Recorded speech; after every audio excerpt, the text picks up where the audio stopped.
ಬಹಳಷ್ಟು ಈ ಎಕ್ಸಿಟ್ ಪೋಲ್ಗಳು ನಮ್ಮ ಮುಂದೆ ಈಗ ಫಲಿತಾಂಶ ಪ್ರಕಟ ಆಗ್ತಾ ಇರುವಂತ ಸಂದರ್ಭ. ಬಹುತೇಕ ಫಲಿತಾಂಶದಲ್ಲಿ ಇಲ್ಲಿ NDA ನೇತೃತ್ವದ ಸರ್ಕಾರ ಬರಬಹುದು ಅನ್ನುವಂಥದ್ದು ಅಥವಾ ಮಹಾಯುತಿ ಅಧಿಕಾರಕ್ಕೆ ಬರಬಹುದು ಅನ್ನುವಂಥದ್ದು. ಮ್ಯಾಟ್ರಿಕ್ಸ್ ಸಮೀಕ್ಷೆ ಪ್ರಕಾರವಾಗಿ ಮಹಾಯುತಿ ಬಹಳ ಸ್ಪಷ್ಟವಾದಂತಹ ನಂಬರ್ಸ್ ಅನ್ನ ಇಲ್ಲಿ ಪಡೆಯುತ್ತೆ ಅನ್ನುವಂತಾನೆ ಹೇಳ್ತಾ ಇದೆ. ನಾನು ಆಗ್ತಾನೆ ಹೇಳಿದಾಗೆ ಸರಳ ಬಹುಮತಕ್ಕೆ ಬೇಕಾಗಿರುವಂತದ್ದು 145, ಆದ್ರೆ 150ರಿಂದ 170 ಸ್ಥಾನ ಗೆಲ್ಲೋಕೆ ಅವಕಾಶ ಇದೆ.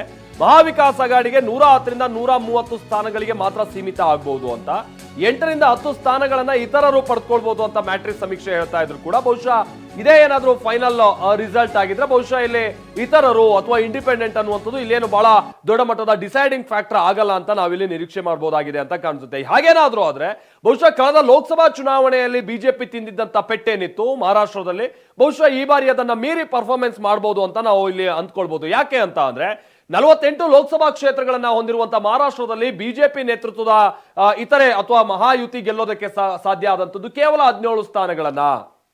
ಮಹಾವಿಕಾಸ್ ಅಘಾಡಿ ಸುಮಾರು 30 ಸ್ಥಾನಗಳನ್ನ ಗೆಲ್ಲುವ ಮುಖೇನವಾಗಿ ಮಹಾರಾಷ್ಟ್ರದಲ್ಲಿ ಬಹಳ ಸ್ಪಷ್ಟವಾಗಿ ಜನರ ಒಲವು ಬಿಜೆಪಿಯ ವಿರುದ್ಧವಾಗಿದೆ ಅನ್ನುವಂತನ್ನ ಒಂದು ವಿಶ್ಲೇಷಿಸುವಂತ ಪ್ರಕ್ರಿಯೆಗಳು ನಡೀತಾ ಇತ್ತು. ಆದ್ರೆ ಅದಾದ ತಿಂಗಳುಗಳ ನಂತರದಲ್ಲಿ ಕೆಲ ತಿಂಗಳುಗಳ ನಂತರದಲ್ಲಿ ನಡೀತಾ ಇರುವಂತಹ ವಿಧಾನಸಭಾ ಚುನಾವಣೆಯಲ್ಲಿ ಬಿಜೆಪಿ ಮತ್ತೆ ಮಹಾರಾಷ್ಟ್ರವನ್ನ ತನ್ನ ಹಿಡಿತಕ್ಕೆ ತೆಗೆದುಕೊಳ್ಳುವಂತ ಮುನ್ಸೂಚನೆಯನ್ನ ಈ ಎಕ್ಸಿಟ್ ಪೋಲ್ಗಳು ಕೊಡ್ತಾ ಇದೆ. ಮ್ಯಾಟ್ರಿಕ್ಸ್ ಪ್ರಕಾರವಾಗಿ ಇಲ್ಲಿ ಮಹಾವಿಕಾಸ್ ಅಘಾಡಿ 110ರಿಂದ 130 ಪರ್ಫಾರ್ಮ್ ಮಾಡಬಹುದು.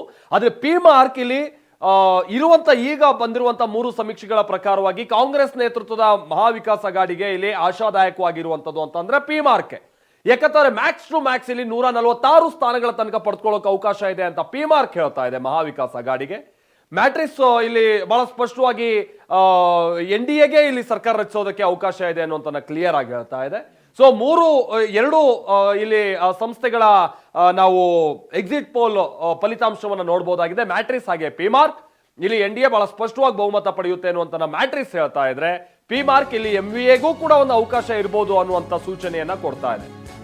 ಉತ್ತರ ಪ್ರದೇಶ ಉಪಚುನಾವಣೆಯಲ್ಲೂ ಕೂಡ ಬಿಜೆಪಿಗೆ ಸಿಂಹಪಾಲು ಅನ್ನುವಂತಾನೆ ಹೇಳ್ತಾ ಇದೆ. NDAಗೆ ಹೆಚ್ಚು ಸ್ಥಾನವನ್ನ ಮ್ಯಾಟ್ರಿಕ್ಸ್ ಅಂದಾಜಿಸ್ತಾ ಇದೆ.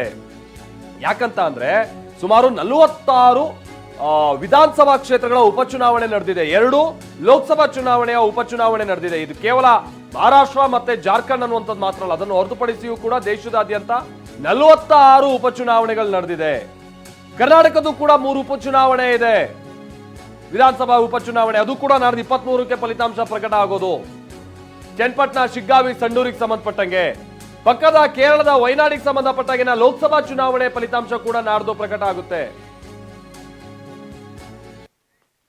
ಸೊ ಹೀಗೆ ಬಹಳಷ್ಟು ಸಂಸ್ಥೆಗಳು ಕೊಡ್ತಾ ಇರುವಂತಹ ಎಕ್ಸಿಟ್ ಪೋಲ್ ನ ಫಲಿತಾಂಶ ನಮ್ಮ ಮುಂದೆ ಬರ್ತಾ ಇದೆ. ಬಹಳಷ್ಟು ಎಕ್ಸಿಟ್ ಪೋಲ್ಗೆ ಸಂಬಂಧಪಟ್ಟಾಗಿನ ಫಲಿತಾಂಶಗಳನ್ನ ನಾವು ನೋಡ್ತಾ ಇದ್ವಿ.